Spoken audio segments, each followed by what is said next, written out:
Hi, my name's Damien Fay. I'm the founder of Money to the Masses. Now, in this video, I'm going to run you through our budgeting spreadsheet. So there's a lot of budgeting spreadsheets that I've seen online. A lot of them you have to pay for, which I don't actually agree with. And a lot of them are overcomplicated. So what I've done is build a simple spreadsheet that will do everything that you really need it to do, and one that is based upon a spreadsheet that I use for my own personal finances. Now, you can go and find a link to download the spreadsheet in the show notes of this video, or you can go to the 28-day challenge on our moneytothemasses.com website. So if you go to moneytothemasses.com, you search for the 28-day financial fitness challenge, then you will find in that challenge a link to this budgeting spreadsheet. Now, the spreadsheet was created as part of that challenge, and the challenge, just to remind those people who come into it or people who have not heard of the challenge, it's a challenge where there's 28 days that I take people from a point of feeling out of control of their finances to a point where they are then in control of them. And there are stages of it where you own it, where you start to own your finances by completing information in a financial black book about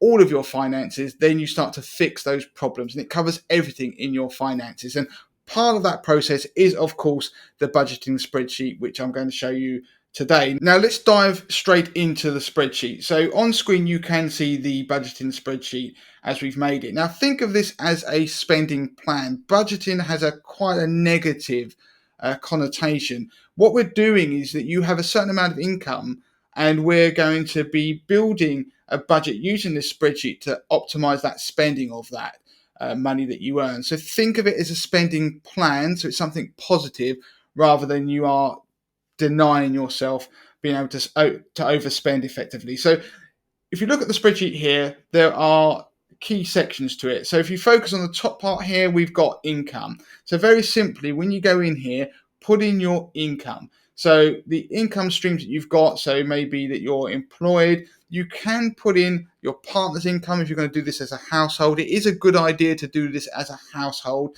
Now, anywhere in this spreadsheet that you see a blank square, you can then free type into it. So for example, in here, you can see in the next cell there, you can type in whatever you want to be in there. So I can put in income, if I can spell it, income from the second job. And then you could put an amount in here, how much you earned, and it would add it to the total. You don't have to add in any cells if you don't need to, but you can add in, or you don't have to fill in any cells if you don't want to. So you can see there that we've put in a fictitious budget or income of £2,000. Then you go down to the next section of the spreadsheet, and this whole part, you can see there's a red section, a yellow section here, and a green section. Now this is your outgoings. And what we have done is broken it down into three parts: essentials, and this is needs; discretionary spending, which is more your wants; and then there are your debt repayment, savings, and investments. I'm going to quickly run through each of those just so you make sure you understand them. Now, I've put in a fictitious budget into the spreadsheet just to give you a sense. Now, the cells with writing in that you can see here, so for example, council tax, gas and electric, these cells you can't change, and we've put them in there as a cell that can't be changed because most people will have these bills, and it's to give a basis so people can see how to use the spreadsheet. Now, fill in the information, how much you pay monthly. If you have an annual bill, then break it down into monthly, so you just divide it by 12. Put in a figure how much you spend per month on that particular bill. Again, you can go below these cells here and you can put in any other bills that you have. Now, this section are things that are essentials that you have to pay. So, for example, council tax, you have to pay it. Your energy bills you need to pay if you want your energy to be to continue. Water bills, rent. You then move on to the discretionary side of things, and these are things that you technically could live without, and you choose to spend money on them. So that is things like TV and entertainment. We've put in Netflix in there because obviously a lot of people had that, just to give you an idea. Eating out, takeaways, clothing, health and beauty. Now, you're going to have a lot of things probably in this section, and we've again left some blank squares there that you can fill in with any additional discretionary spending you have. And then you come down to your final section, which is debt repayment, savings, and investments. Now, put in this section any money that you put into savings. If you're fortunate enough to have money left over each month that you can put some money aside, no matter how small, pop it into this section. Again, with your long-term saving investments, or you may have personal pensions. Now, we assume it's not workplace pensions. Again, the spreadsheet can be changed and tailored to however you want to do it. It just gives you a base template. And the final part down here is debt repayment. And by that, I mean anything above your minimum monthly amounts that you pay on your debt. So to give you an example, higher up in the spreadsheet, we had credit cards, your total minimum monthly payment. So let's say you have 3 or 4 credit cards. Your total minimum amount you have to pay each month may be, we've put in here, £50.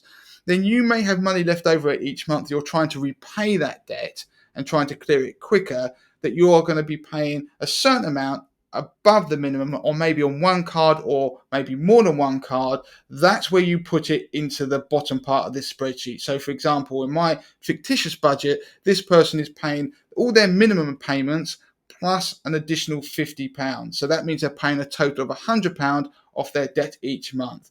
Now at the bottom, it gives you your total outgoings.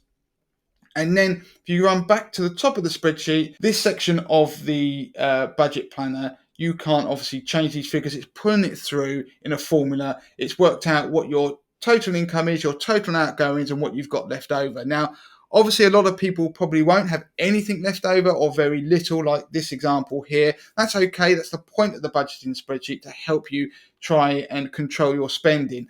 Then the next table is the one that is quite powerful, because what it does is it summarizes your spending in terms of needs, wants, and then the last part of clearing debt, and then growing savings and investments. Now, there's a deliberate reason why we do it this way, because you've been forced to analyze all of your spending. And a great way to be able to find the details of these numbers is to either look through all your bank statements. That's a bit of the old-fashioned way, but obviously online banking. And if you do use some of the budgeting apps out there, then they can also provide some good summaries and highlight some of your direct debits and standing orders, because a lot of what goes out in this class as the needs section will be those direct debits and standing orders that you should obviously have set up on your finances. So you've been forced to analyze, do you need things that you're spending your money on, and put them in each section.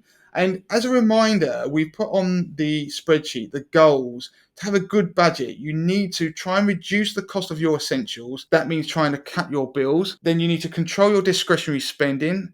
And then you need to try and move on to clearing your debt, growing your savings and investments. So more of your money is going to the latter stages of your budgeting. So that part 3. Now, if you look at the right-hand side here, you can see that we actually highlight the percentage of your income going on each of the different 3 sections. And ideally, you want more of your money going into the green one, which is clearing debt, growing savings and investments, because over time you'll be debt free, which is something that we'd all love to be. And also you'll eventually grow your wealth, because you'll start investing your money so it can grow, and then hopefully you'll be able to become financially independent and even retire. The key thing is that we've put links to articles on the Money to the Masses website to help you start to control your essential spending and cut that down. So if you look at each of these hyperlinked articles you can see here, there's a hyperlink there that will go through to an article on the Money to the Masses website that helps to explain ways in which, in this case, how you can cut your council tax bill. Now, these hyperlinks will jump through straight to the article that you might want, and you can then read that in your leisure, and then cut your bills. So go through all of those bill by bill, try and cut those bills down. And then your discretionary spending, this is something that is much more down to your own commitment to try and cut back on things that are non-essential. And then when you do that, you'll start to find that you build a budget, a spending plan that will eventually allow you to be able to put more in maybe clearing debt or saving for your future in some way. So as you start to build your budget, you'll start with what you've got today, then you start to try and cut those bills and follow those goals on the right hand side. And then you can start to update this budget as you go along and see how you will hopefully eventually live within your means and have money left over. So, like I say, you can then plan for the future and clear debt and invest for the future. But the key thing is keep updating this spreadsheet. It's not a one and done type of event. What you need to do is continually go back and refer to this each month.